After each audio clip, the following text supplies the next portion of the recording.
Hello, good morning. Ako po si Jay, isa sa napakaraming miyembro ng MMM community. Nais ko pong magpasalamat sa lahat ng kasali sa MMM community, lalo na kay founder na si Mr. Sergey Mabrody. Nag-provide po ako ng donation ko noong July 24 sa halagang 1,200 peso at noong July 25, 2,000 pesos.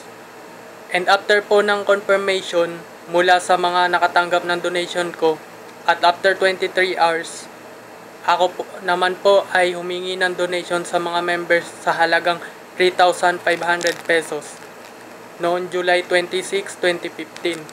At ngayon, July 27, 2015, na-receive ko po ang total donations mula sa mga miyembro ng MMM. Thank you MMM community, pati sa lahat ng nag-donate, especially sa aming founder na si Mr. Sergey Mabrody. MMM really pays. Together we can change the world.